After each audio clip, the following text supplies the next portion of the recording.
ভিডিওটা বাংলাতে করছি, কারণ বাংলাতে না করলে হয়তো এর ইম্প্যাক্টটা মনের মতন হবে না। আশা করছি সবার পুজোই এবার খুব ভালো কেটেছে।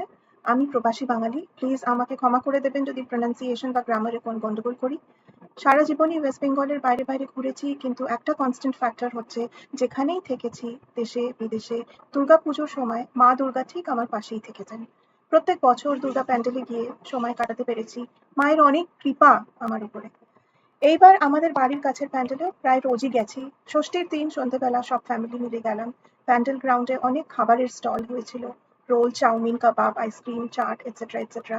সব থেকে ভিড় ছিল অবভিয়াসলি রোল, কাবাব আর আইসক্রিমের স্টলগুলোতে।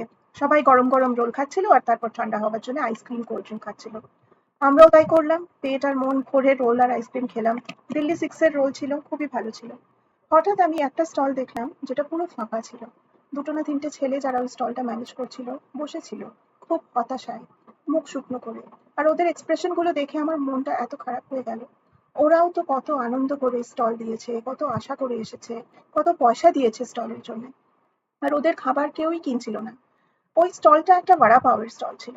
আমি জোম্যাটো করে ওদের খাবার আগে খেয়েছি, খুব ভালো খাবার, কিন্তু পুজোর স্টলে কোনো বিক্রি হচ্ছিল না।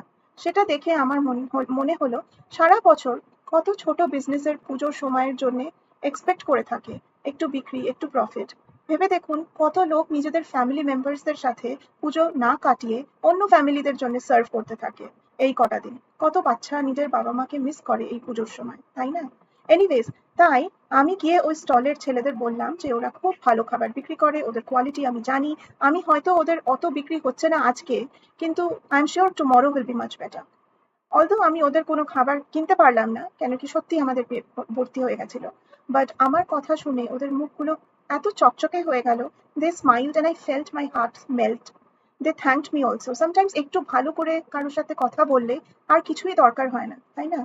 আর জানো তো, অবাক হলাম, পরের দিন ওদের স্টলে অনেক ভিড় ছিল। অ্যাকচুয়ালি তার আগের দিন তো সবার রোল খাওয়া হয়ে গেছিল, তাই পরের দিন সবাই বড়া পাওই খাচ্ছিল। দেখে ভালো লাগলো। মা দুর্গা কাউকেই হতাশ করেন না। আমরা তো সবাই মায়েরই সন্তান। মা ঠিক বোঝে আমাদের।